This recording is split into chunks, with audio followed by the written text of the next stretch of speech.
నిరుద్యోగ యువతకి work from home కల్పించాలని, ఈ విధంగా జాబ్ కల్పించాలని, ముఖ్యంగా గృహిణులకి ఈ అవకాశం కల్పించాలని ప్రభుత్వం ఒక సర్వే చేపట్టింది. అది మీలో ఎంతమందికి తెలుసు? ఆ సర్వే జరిగిందని, ఆ సర్వేలో ఇగో ఈ ఆప్షన్లు అడిగారా లేదా అని మీకేమైనా తెలుసా? ఈరోజు దాని గురించే మాట్లాడబోతున్నాం.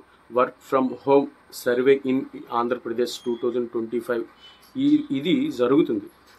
కొంతమంది సచివాలయం సిబ్బంది వచ్చి మీ ఇంటికి వచ్చి, అమ్మ మీ ఇంట్లో ఎంతమంది చదువుకుంటున్నారు, మా క్లస్టర్లో మీ పేరు ఉంది, మీ ఇంట్లో ఎంతమంది చదువుకుంటున్నారు అనేసి అడుగుతారు. ఎస్ నేను చదువుకున్నా అనేసి చేయెత్తాం. అయితే మీ క్వాలిఫికేషన్ ఏంటమ్మా అంటే డిగ్రీ సమ్ అనేసి చెప్తాం. సరే అయిపోయింది. ఒకసారి ఉన్నానమ్మా ఫేస్ ఐడెంటిఫికేషన్ తీస్తాం అనేసి ఫోటో తీస్తారు. అయిపోయింది. ఇదేనండి సర్వే. ఈ సర్వే మాత్రమే జరిగింది. అయితే నీకు ఏ జాబ్ రోల్ అమ్మా ఇష్టం, నువ్వు హాఫ్ టైం చేస్తావా, ఫుల్ టైం చేస్తావా, లేకపోతే ఐటీ విభాగంలో చేస్తావా, నాన్ ఐటీ విభాగంలో చేస్తావా అనేసి నెక్స్ట్ ట్రైనింగ్కి వెళ్తావా, ట్రైనింగ్ తీసుకోవడానికి ఇష్టపడతావా, లేకపోతే ట్రైనింగ్ తీసుకోవడానికి ఇష్టపడవా అనేసి అడుగుతావు. ఇవన్నీ మీకు అడిగారా? నేను అడుగుతున్నాం, ఇవన్నీ మీకు అడిగారా? నాకైతే అడగలేదు. ఇది నేను అడిగాను ఎందుకంటే ఈ సర్వే అనేసుకునంటే ఇది వర్క్ ఫ్రమ్ హోమ్ అనేసుకునంటే మరి మిగతా డీటెయిల్స్ ఏమి అడగరా అనేసుకుని అన్నప్పుడు మరి లేదండి సరిపోతాయి ఈ డీటెయిల్స్ అనేసుకుని చెప్పడం జరిగింది.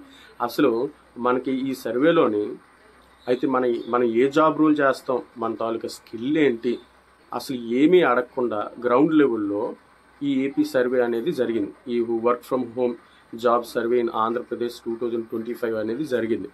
మీలో ఎంతమందికి పక్కాగా అన్న నాకు అడిగారన్న ఇవన్నీ, నేను చెప్పానన్న నా జాబ్ రోల్ ఇదని, నాకు ఇన్ని సంవత్సరాల ఎక్స్పీరియన్స్ ఉందని, నేను ఐటీ విభాగంలో చేయగలను, దాని గురించి శిక్షణ కూడా తీసుకోవడానికి సిద్ధంగా ఉన్నాను అనేసి నీ డీటెయిల్స్ అన్నీ నేను చెప్పానన్న వాళ్ళకి నిన్ను అడగలేదేమో నన్నైతే అడిగారని అనుకుని మీలో ఎవరికైనా అనిపిస్తే కామెంట్ సెక్షన్లో కామెంట్ చేయండి. ఓకేనా? తప్పేం లేదు మీకు అడిగితే.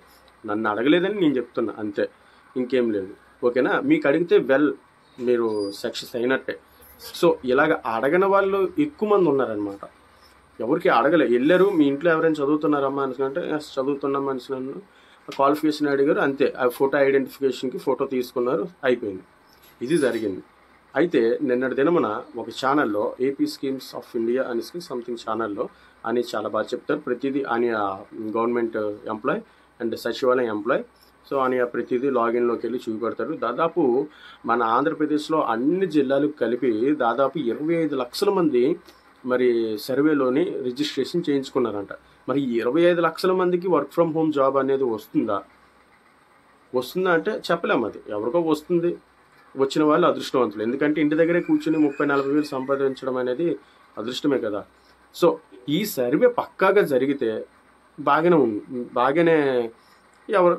అంటే ఎక్కువ మందికి వచ్చే అవకాశం ఉంది. కానీ ఈ సర్వే అసలు బాగా జరగలేదనేసి నా అభిప్రాయం.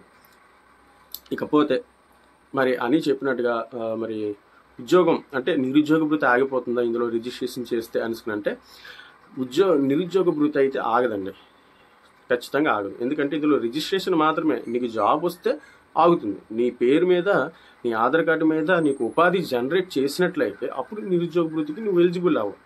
అంతేగాని రిజిస్ట్రేషన్ అయినంత మాత్రం నిరుద్యోగ భృతి అనేది ఆగదు. అయినా నిరుద్యోగ భృతి కూడా అంత బేగ ఇచ్చే అవకాశం లేదు.